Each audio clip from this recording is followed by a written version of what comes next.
With that, I'm going to turn it over to Ken Crumich, who will who's very well versed in this topic. So, Ken, it's all yours.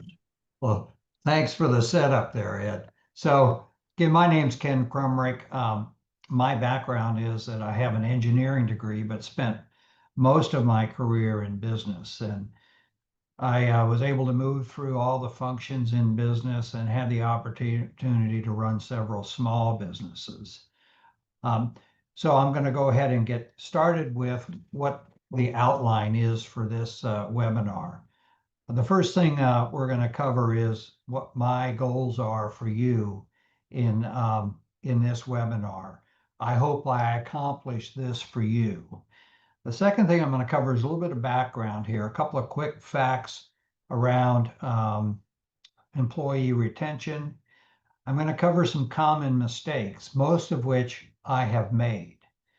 And then since down below it's a 5-step process, I'm going to set up a little bit of a case history that will demonstrate the process here. So I'll go through each process step and then I'll say, okay, remember the history I covered? We're now going to see what was done during this history so that you get a chance to see what the step looks like in an illustrated fashion.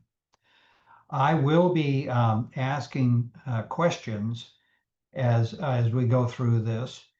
And if you would please respond using the chat tool on Zoom. If you have other questions that don't relate to a question I've asked you, please use the Q&A, and we will go ahead and get going here. Okay, so let me close out on the first chat. We'll cover that question later on the individual that responded.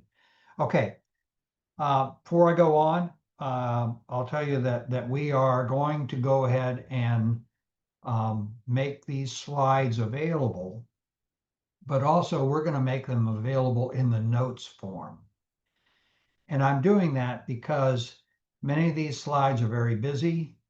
They've got a lot going on, which violates all the rules of PowerPoint presentation. But I wanted you to have a reference document.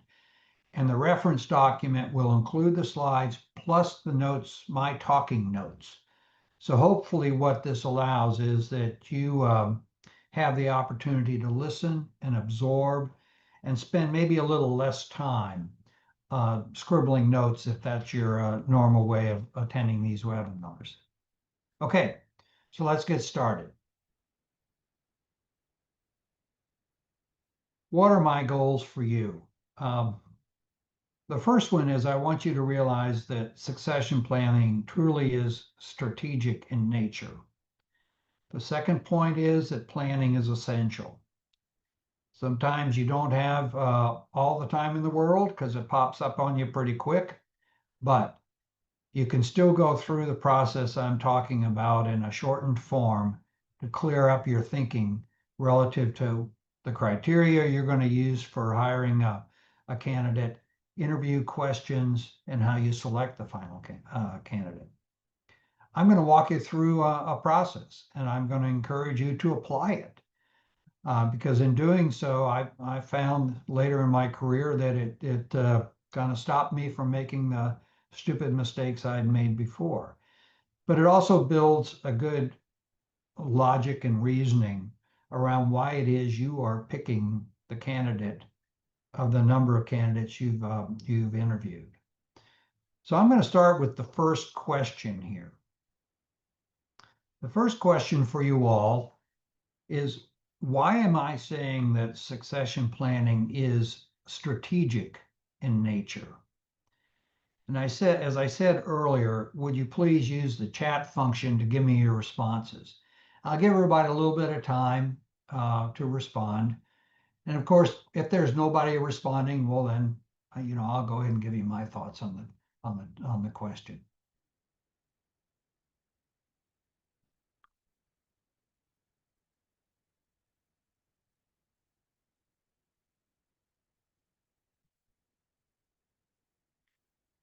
Okay, we got a bunch of shy attendees, so I'm just going to tell you why. Uh, Hey, really, Ken, they're popping up. they're popping up. Okay, Yeah. thanks.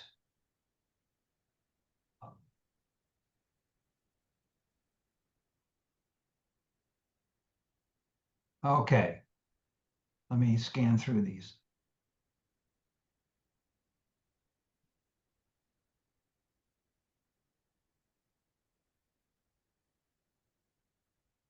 Okay. Yes, it's strategic because you're actually planning for it. You're setting up the position for long-term success. You need to think out what you're going to do. You need a system of tracking. These are all good um, responses. Okay, major decision. It affects your retirement. All good answers. As I see it, it's really an opportunity. Um, it's an opportunity to align the position to the company. And it doesn't matter if you're a big business or a small business.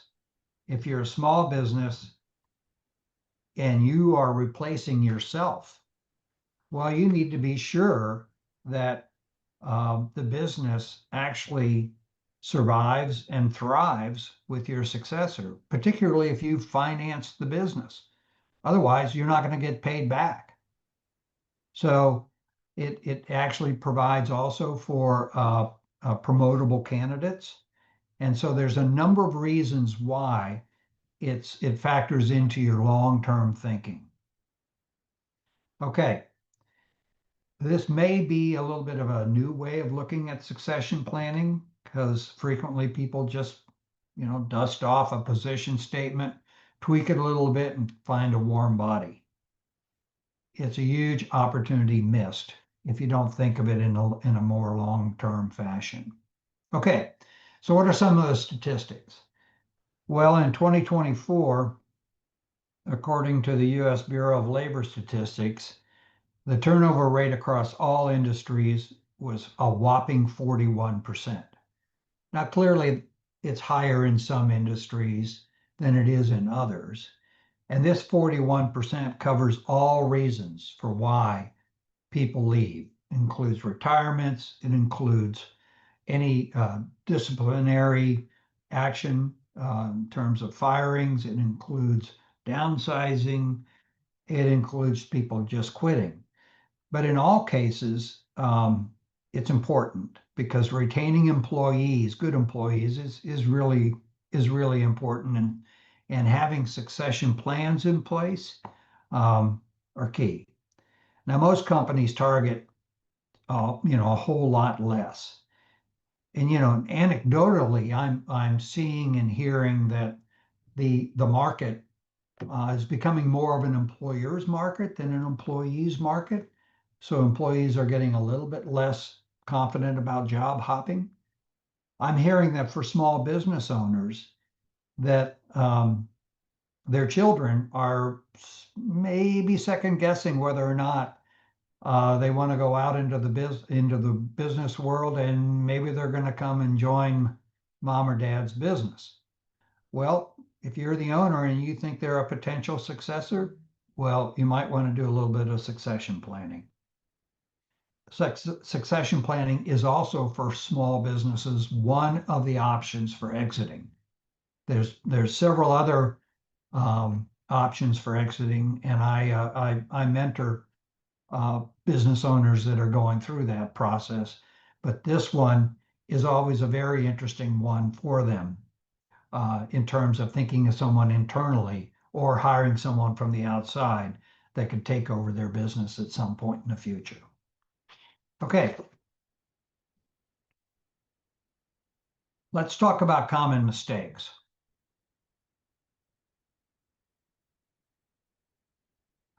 Okay, these are the ones that I have seen pretty regularly.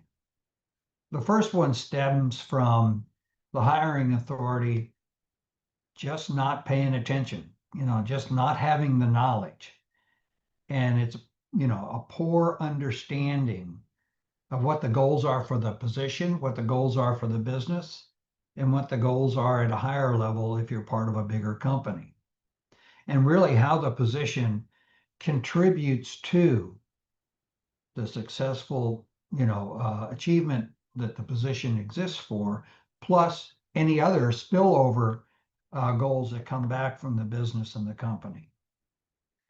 The second is lack of objectivity. At this stage, you can't afford to play favorites. And you have to be disciplined about it and think about why it is you're picking a particular person to succeed you or as a successor for somebody that's left. And then, of course, poor planning. That's a drum I'm going to be beating a lot. And essentially what happens is that you get a skill mismatch of the successors to what the position really requires. They perform poorly. You've got either a lot of training to do or some or start over, and it all yields a lost opportunity and typically a financial impact. Okay, now we're going to tee up the case history I'm going to use for you. It's one that I had. I was hiring a manufacturing director and went through this process to try to get the best candidate on board. So pay attention, if you will, to these slides. Some of the questions later will tie back to the information on these slides.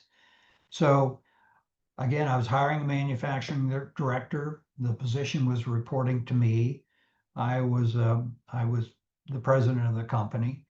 And the situation in the company is that we were a very independent, autonomous, small business within a large company. We had a lot of rights to make our decisions. We were a product and service company. Some were our own products, proprietary. Others were common commodity products where there was a lot of competition.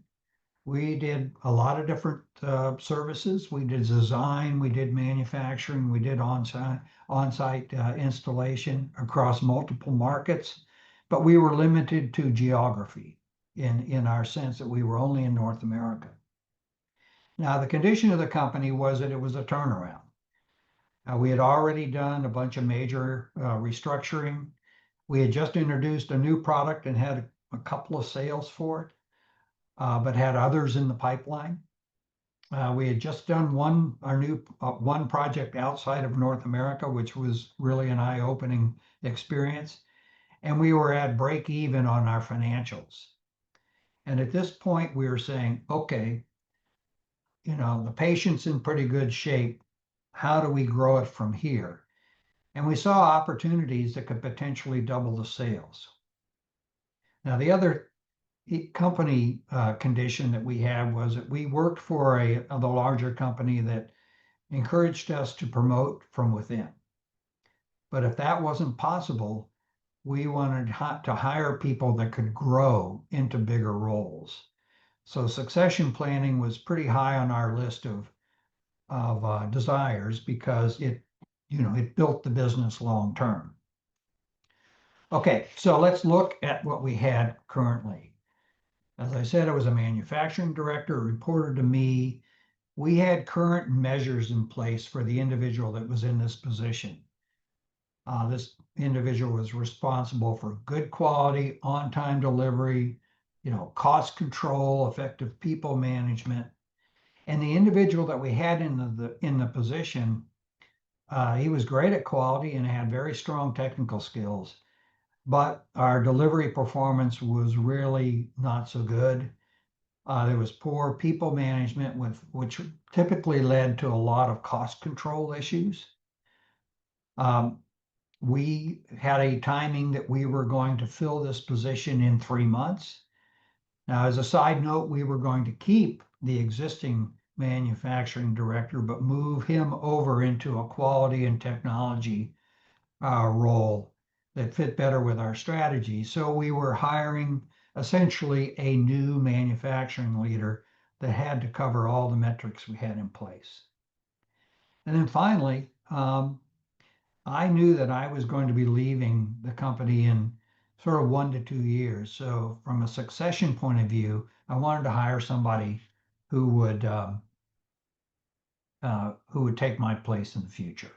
So let's look at the process finally with all that background. So the 5 steps I'm talking about here are establish goals for the succession. Then determine how the current baseline position is creating value. This is just a snapshot of how it is today, both the good stuff and the bad stuff. If you're the owner, if you're a small business, well, you know this firsthand. If you're looking to replace yourself, you pretty much know what you're doing, and you kind of know what makes for a successful owner. I guess my challenge to you is, hey, have you ever written it down? You should, because you're going to need it later on in this process. The next step is okay, I got an opportunity. How do I make the position yield more value than just sort of maybe fixing some of the problems that are in the current baseline position?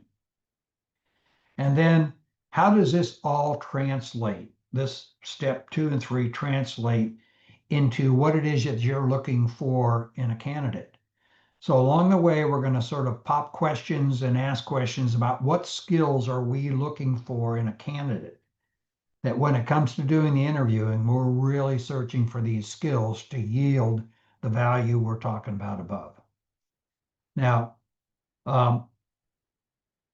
the last step here is implement the succession. I'm going to spend less time on that because that's pretty much it's pretty much very specific in terms of how you recruit and where you recruit out online and all that sort of stuff, and then how you do your interview process. But steps 1 through 4 are really going to tee you up for success in step 5.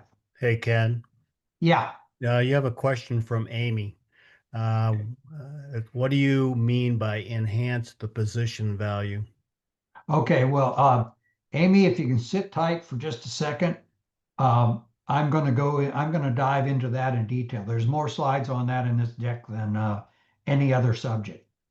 So if you can sit tight for a second, we'll go through it. If you still have questions, of course, ask another question, please. Okay. This is a step you cannot shortcut. It is how you set the goals for your succession. And we come at it from 3 different directions. The 3 levels of input you get on what your goals are for the succession come from a narrow view of the position, come from the business strategy, and comes from any other initiatives that flow down from a larger company perspective. So you come at it from 3 directions. The first one is from a position perspective. Now, this assumes that you actually have some measures written down today for the current position. And in a lot of small businesses, those documents just don't exist. But even if you are a small business, you need, as the owner, if you're looking to replace yourself, you need to write down what you think are the measures of performance for yourself. Now, not just the activities, those are the easy things to write down, but what are the measures of success for those activities? Maybe part of your job is to keep the pipeline full of orders. Maybe you are always looking at that and you have some sort of timeline. I'm going to keep 2 to 3 weeks of orders in the pipeline. And that's what you spend your time on. Well, if that's the case, your measure is 2 to 3 weeks worth of orders. So write it down, because when you go to hire a successor, clearly you're going to want somebody to continue that practice. Okay, for the business, the business itself has flow downs. That's the second perspective, flow downs into the position. Hey, Ken, you might want to advance your slides. Nope, I've got it covered, Ed. I'll cover those in a second. So this is sort of background. The third perspective I'm going to talk about is from the company point of view. So let's go to the first.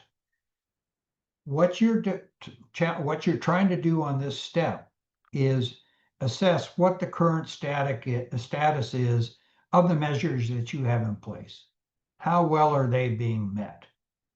Your goal for your successor is the improvement of performance and maybe timing. So if your current metrics are have someone's been in that position and they're underperforming relative to these measures, well, clearly your goal is to get improved performance out of the successor. You wouldn't want to hire exactly the same thing. And in many cases, you have a time commitment. You've got to fill the role very quickly, or you're doing your planning ahead of time and you have a little bit more time to consider. From a business perspective, the current status is sometimes there's a business unit strategy, it's written down, and it's out of date. But it might still have some financial targets, it might have some projects to be completed that flow down into this position. From a strategy point of view, you have to ask yourself, has the strategy changed? Is there a new direction? Popular ones are cost-cutting drive, right? Is that popped up recently, and this position has a role in cutting costs? New competition. Small businesses are always reacting to new competition. And you can get hammered by new competition, and the next guy who takes your place, well, got to be prepared to take them on. So how do you want your successor to impact the business strategy?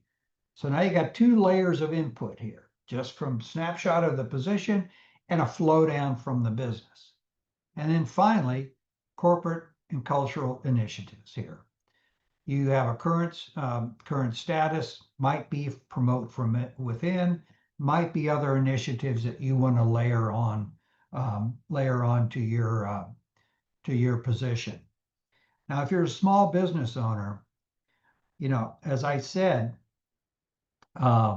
with regards to the business, you have to be sure that the new business strategy that the successor takes on includes the ability to pay you back. So that successor may need to generate more profit to pay you back because you've lent them the money to buy your business. You're financing it. From a corporate point of view, if you're a small business, frequently I ask small businessmen, what is their goal for their family?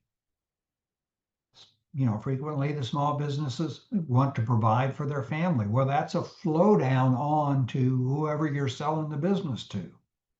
Or, if you're selling it to a successor, well, you may have some obligations that fall onto the successor to keep current family members in the business. That's a flow down onto the position. Okay, don't shortcut this, but now let's look at it from the standpoint of the case that I presented earlier. Okay, for the position being filled, the current status is the individual is underperforming to the current metrics. The goal, within 3 months, which was my timing, I wanted to hire an individual that could improve delivery, people management, and cost control. But oh, by the way, don't sacrifice the quality, which was the good thing that we had. Now, at this point, it's pretty straightforward. A lot of people just stop here. They say, okay, I'm done. Or worse, they just want a warm body to fill the same position regardless of how they perform. But our goal for this succession relative to the position was this. For the business, my question to you, which I want you to use chat to respond to, is what's the goal? What is the goal for the successor relative to the business?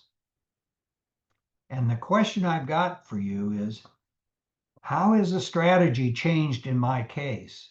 And how does that impact the position I'm trying to fill and who it is I'm going to hire for that position. So if you could take a moment and go through the chat function here and tell me what you think.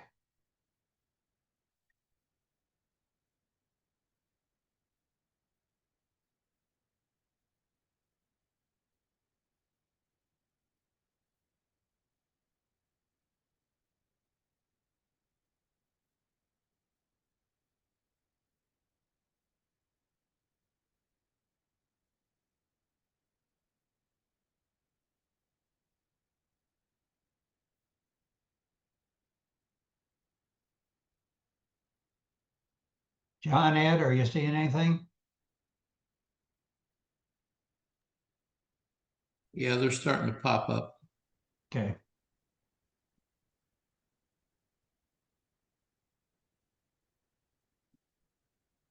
Okay.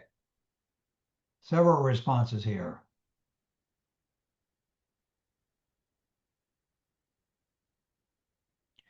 Okay. Okay, will that person grow with the company? Growth, key point here. You need somebody who can sell international. Good point.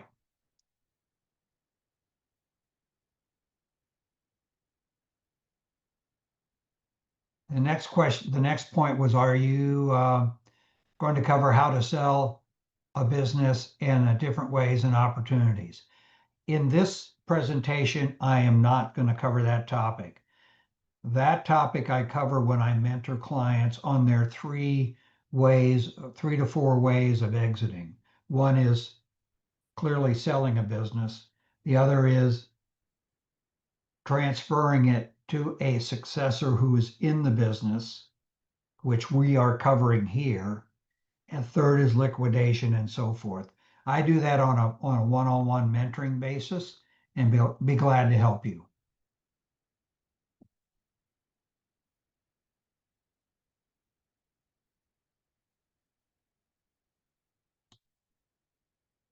Okay, international experience. We'll cover successor's performance.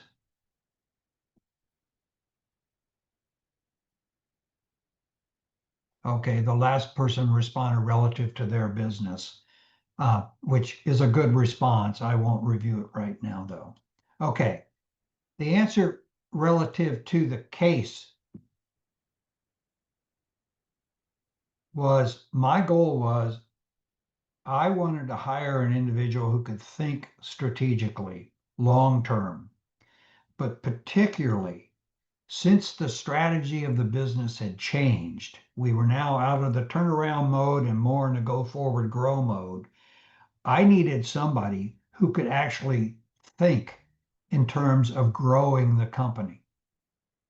And what that meant is I was going to need somebody who had pretty good critical thinking skills and was not afraid of new things. They could innovate because the growth, as I said, was going to come from international markets, which several of you mentioned, and those in an international market always presents new challenges, particularly to manufacturing.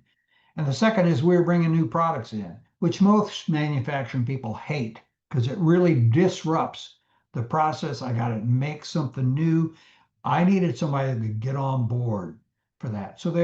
So I needed somebody with some very different skill sets. Okay, the last perspective for our case was I needed to hire an individual with the potential to become the president in 2 years, because that was my timeline.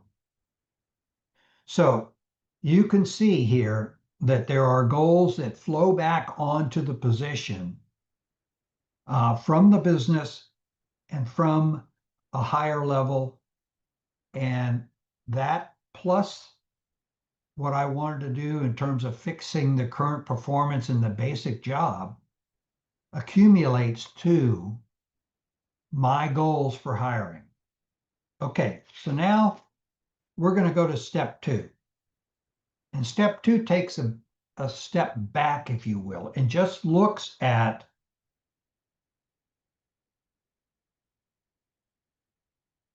assessing the current base value. It's just sort of benchmarking where you are.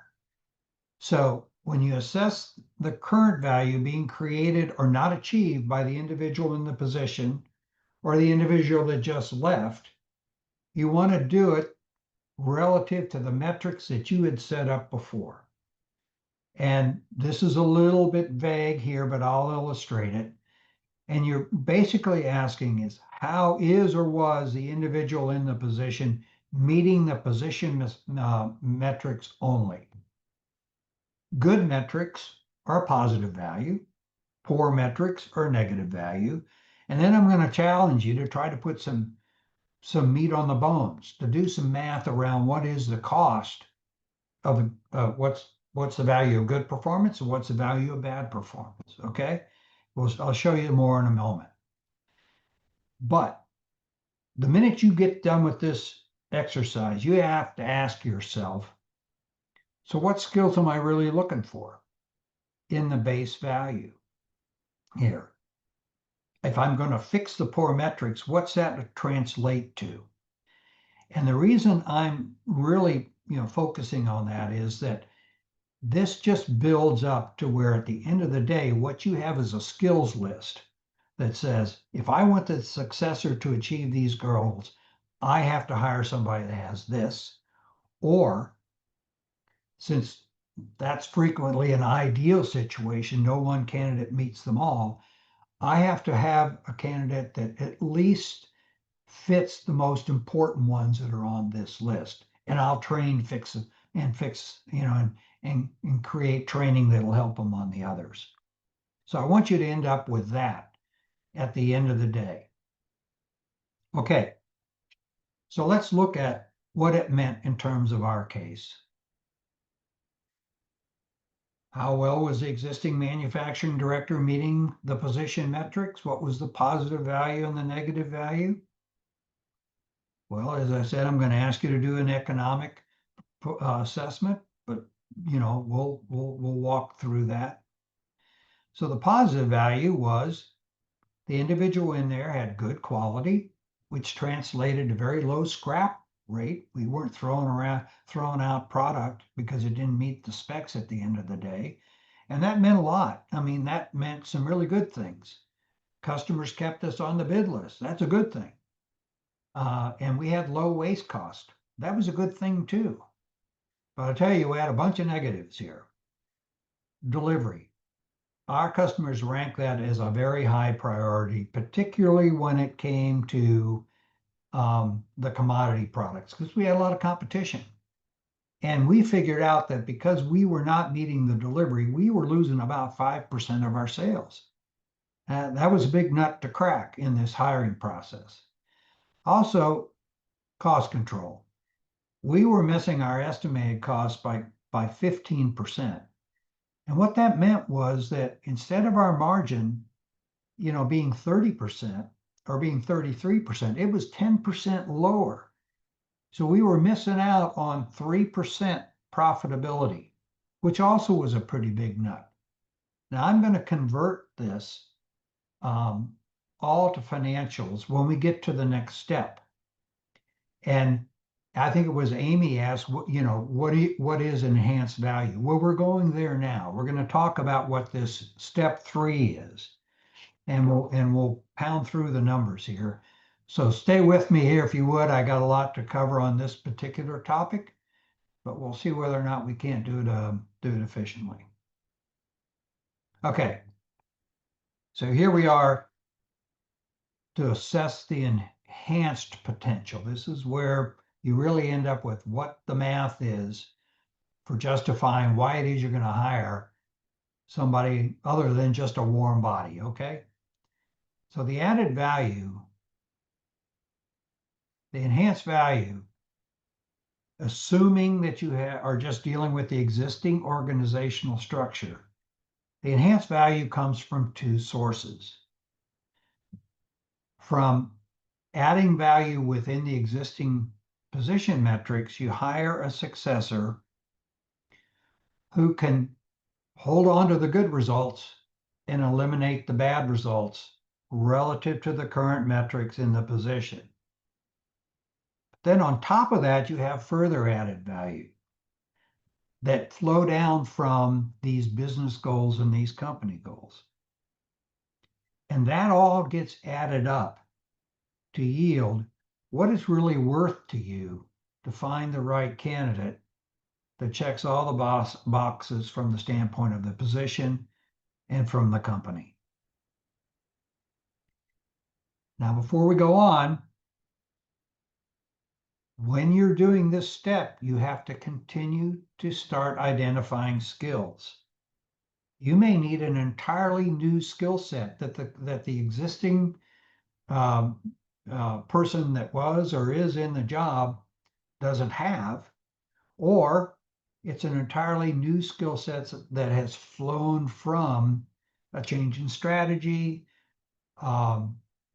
the condition of the company, if you're the owner going forward, something new that you want to be sure they're able to do, or from a family perspective or a corporate perspective. What are the skills that you're looking for? Add it to the list of the other skills that you did before, and you start building this thing up so that you can really take a hard look at it at the end of the day. Okay.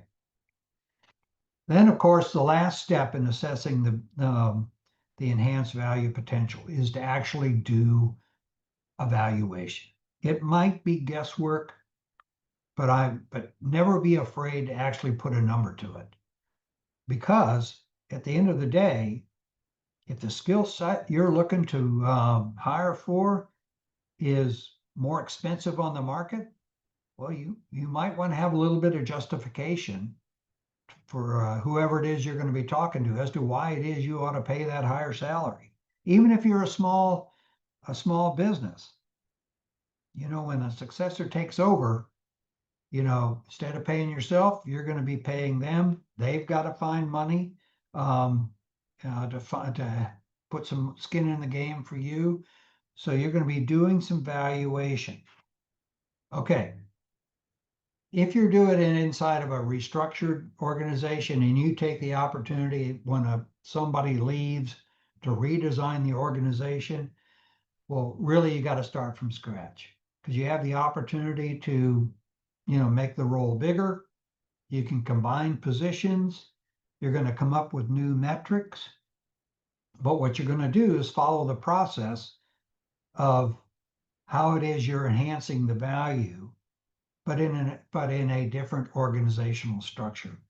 That's a separate topic that I'm not going to dive into right now, but it just pops up because it's an opportunity at every succession planning session to think about this. So, wrap this up. Total enhanced value, regardless of the structure, is the sum of the increased value you're going to get by hiring a better candidate than the one you just lost, plus any added value that comes from any additional requirements that come at you from the business and the company perspective. Now that gives you some sort of idea what the value is. You then have to subtract from that any hiring costs you might have for this type of individual and any extra compensation you might need to be paying them. The sum of all that, will you end up with a value? And that's when you ask yourself whether or not you have any kind of a business case. Okay, now we're ready to look at it. Well, wait a minute. Before I go on, let me make a comment about if you're a small business. If you are a small business and you have a successor in mind, and you've gone through this, and you say, well, they're good, but they're not ready yet.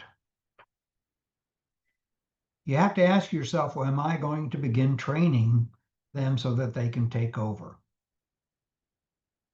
And what am I going to train them on? What skills do they have to have or experience they have to have that they don't have today? The process that we've gone through so far will help you give give you some idea what it is you need to do. Second question is, can you afford to hire some outsider to be your successor? I have a friend who actually did that. They said, I'm retiring in 5 years. I'm going to bite the bullet, find a successor, pay him to come in, have him take over whatever sales or something, and then train them up. But you also have to ask yourself, if you're a small business, whether that successor has any money. Because typically, if you're doing succession planning and you're a small business, you are most likely going to have to finance that successor to take over your business. In other words, they're going to put some money in the pot and you're going to loan them the rest of the money. Well, the bet you're making is that that successor will run the business to pay you back. So ask yourself, do they have any money in the pot right now? Do they have any skills to do that? This is a chance for you to do a kind of a gut check on the successor that you picked out. And remember, your favorite might just not fit the bill.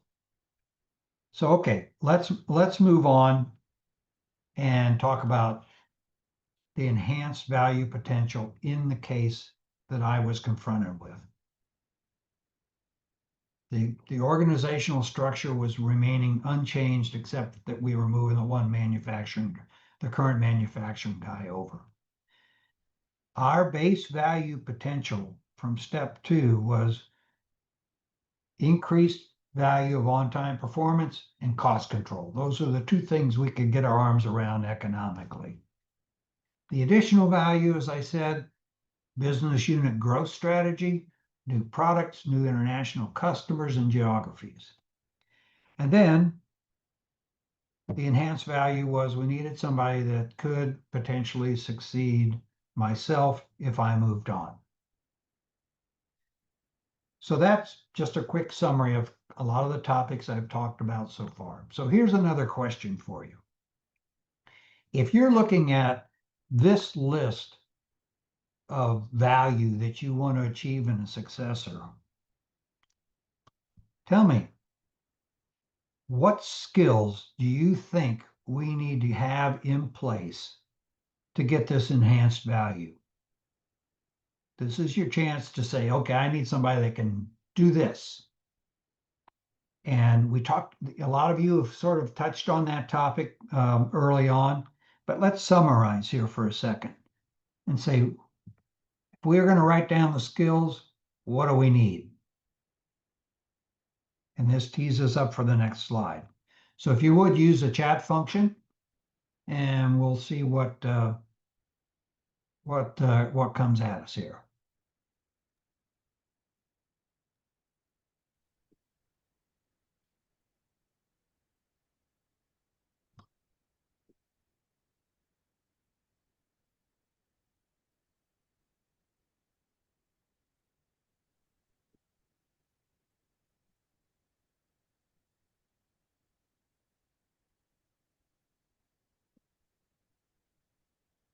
Okay, we got vision, ambition, motivation, willingness to learn, grow. Checked a lot of boxes there.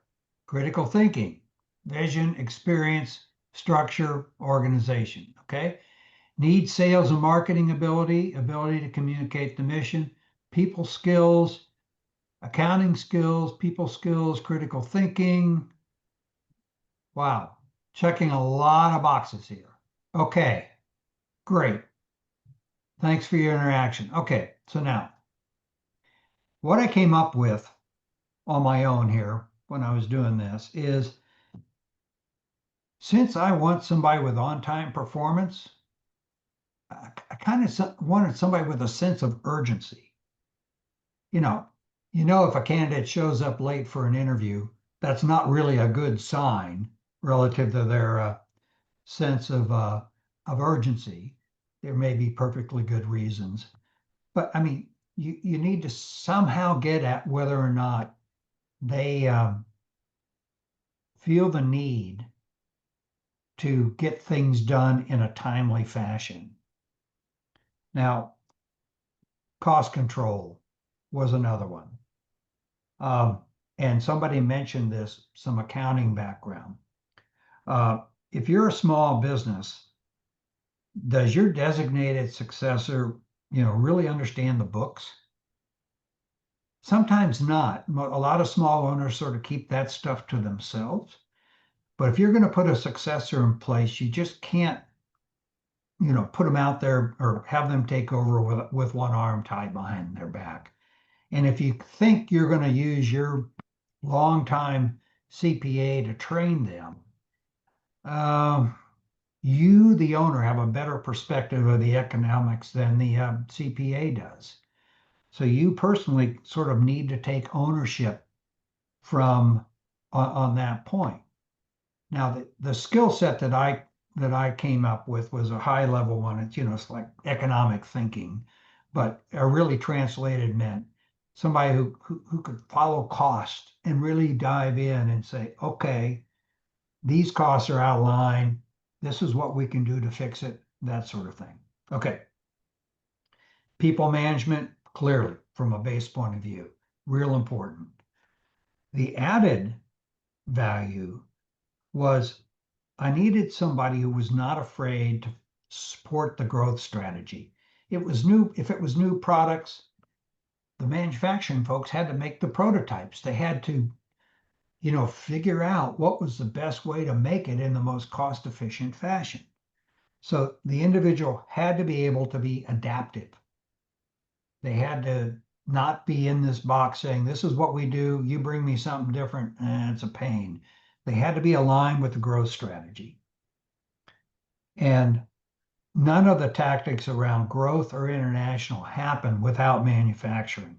So this position was pretty key. The last skill I came up with relative to ultimately replacing me had to do with leadership. So those were the skills I came up with, but let's do the valuation step here. Okay, what we're hoping was that increased on-time performance would yield 5% sales increase. Better cost control would yield 3% gross margin increase. By the math, that was worth $900,000 to this small company, and that was a lot of money. Relative to the growth strategy, we projected that doubling the revenue over 5 to 10 years was really, really a good thing. And as a side note, I guess I got lucky a little bit here. We hired somebody who actually did that after I left. He did it all internationally, but it was done. And it made a huge impact on the survivability of the company and the payback on the turnaround efforts that had been accomplished. And we figured the manufacturing director was absolutely key to making this happen. And if you didn't have a good manufacturing director, you were gonna really cut back on that potential growth. We didn't put a number to it. It was big enough to start with. We just said, okay, we've got a lot going on here. Presidential potential, okay, well, we were going to avoid recruiting costs later, so that was worth something. At the end of the day, we said, though, we were going to have to pay at least 20% above the market salary range to get an individual that could deliver on the results that were above. And these numbers are from my history, but at that point in time, we were going to have to pay 170 grand for this individual plus their bonus. And we had to absorb the full salary here because we were moving the existing manufacturing director over. So, of course, we concluded that this was a good business case. If we had the potential to get even a fraction of the payout that was up above on the slide here, we'd have a good payout on a salary like that. Now, if you're the owner and you're hiring you're going to promote your successor to own the business. Well, of course, your successor is going to be paid more, maybe not as much as you got paid, but to start, they're going to get paid more. I think that's a given. But they also have to deliver on growth in the company in order to pay you back your principal and interest on the financing you might have done for them. Now, if they go get their same outside financing and you're not involved anymore, well, it still applies. They have to pay back principal, and they have to pay back interest on those loans. And so the business economics have got to be able to support that. So be sure you hire somebody that can deliver on that. Because frequently small business owners find a successor, put them in place, they don't perform, and the small business owner has to come in and take over the company at a later date, just when they are getting into their retirement years and really enjoying retirement. Okay, so we're on step 4 now. This is the generic review of it. What are the skills and experiences that you need from the 3 perspectives? Can you prioritize them? Or you should prioritize them, because you're not going to get somebody that fits everything. You're going to have some priorities over the others. And then what is the salary range for your position? I've covered some of that on the prior slide. Okay. In our case, we needed basic manufacturing skills and experience. That was sort of in the given. They had to have manufacturing experience. On our priority skills was sense of urgency, better economic thinking. From a business perspective, no surprise, adaptive to change. So you can imagine, as you're going through these skills, the types of questions you're going to ask the candidates that come in. You have to dive deep to get answers as to whether or not they're really telling you the truth. And then from a company perspective, I needed basic leadership, needed decisiveness, critical thinking, but they were the manufacturing director coming in.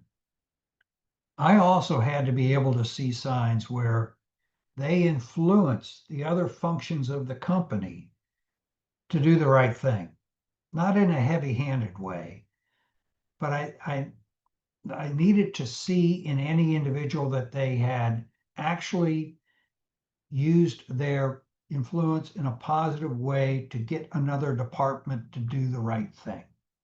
I was looking for somebody that could do that, because to me, if they were ultimately going to take over my position, they had to have the respect of the other departments that they were going to ultimately be leading. So this is the skill set we came up with. Now, this is a big skill set. And fortunately, we found an individual that ticked most of the boxes here. And it worked out well. Prior to this, I had made a ton of mistakes and done it badly. So this is just this ends up being a successful one I can present that illustrates what I think you ought to do. Okay, so now we're in step 5. I said that we're going to spend less time on this.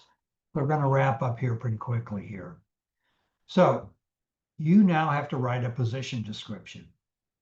Well, you have all the meat on the bones to do that. You know what you want the job to do. You know the types of skills that you're looking for.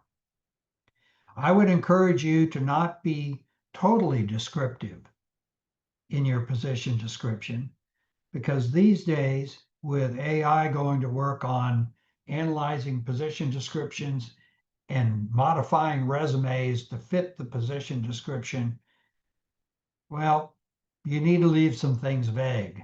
Otherwise, all the resumes that come back to you will just be a rehash of your position description.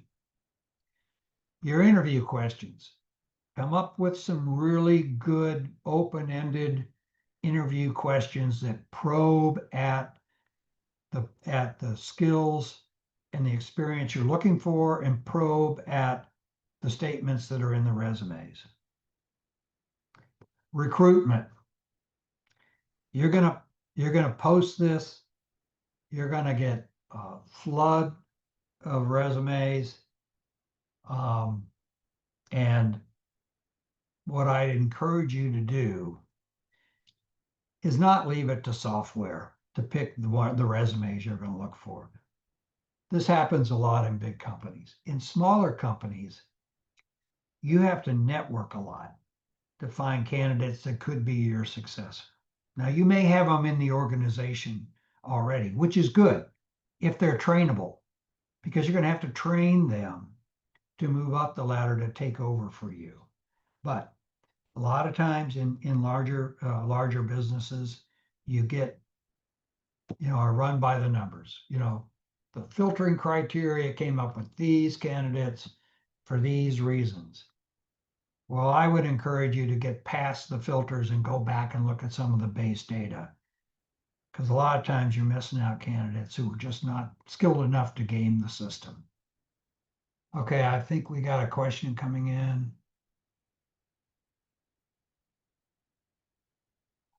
Okay, if you are the sole owner of a business, and if you're the sole owner of a business, most likely you're going to look for somebody that will buy the business from you that is not in the organization.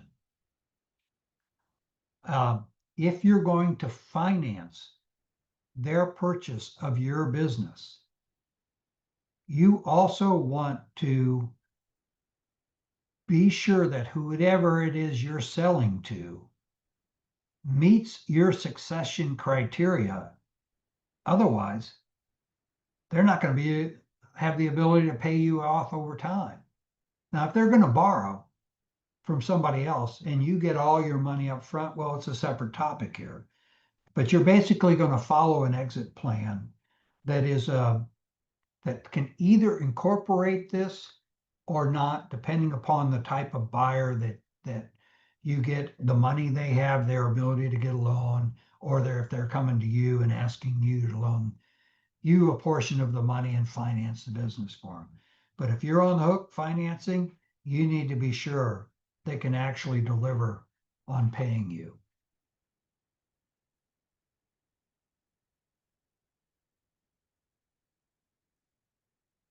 Okay. So it'd be a straight buyout.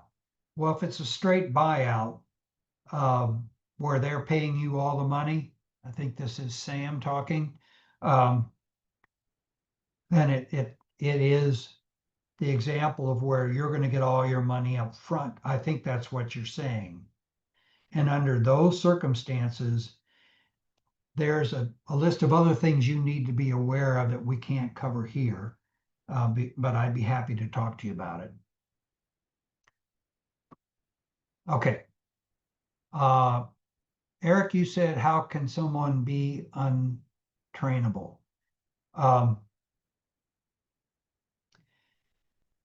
Well, if you're asking whether or not a candidate comes in with not all the things you're looking for, you now want to probe on whether or not they're trainable, you have to develop some interview questions where you're basically asking them to cite you examples of where it is they took on an assignment where they didn't know what they were doing and had to be trained to do it, and probe real hard on whether or not their training was successful and they achieved the goal. I don't know if that answers your question, but that's my off the top of my head response. Okay, so here we are at the wrap up. You have, oh, we got another question coming in.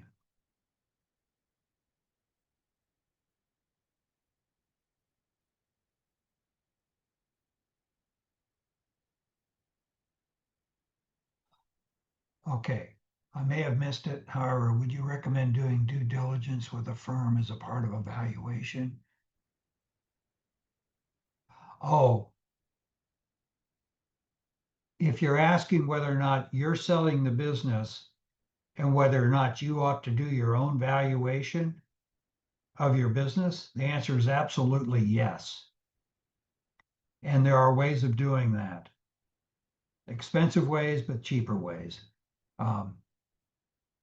If you leave the burden on the buyer, you'll get the answer that justifies their price, which may not be what you want. Darren, I don't know if that answered your question, but that's not part of this topic. It's a part of exiting the business through a sale process. And like I said, I can cover that on a phone call or a mentoring assignment if that works for you. Okay. Okay, so wrap up. Succession planning strategic. Planning is essential. And try to avoid the common mistakes. Apply the process. And that's pretty much all I have to say. I hope this has been of use to you all. Ed, John, do you want to make any comments? I wanted to thank everybody, especially you, Ken, for your time and preparing for this and your knowledge. And please reach out to SCORE if you need assistance in this area. John, you got anything? Nope, I think that covers it. All right. Okay. Well, thanks, All right. everybody. Thank you.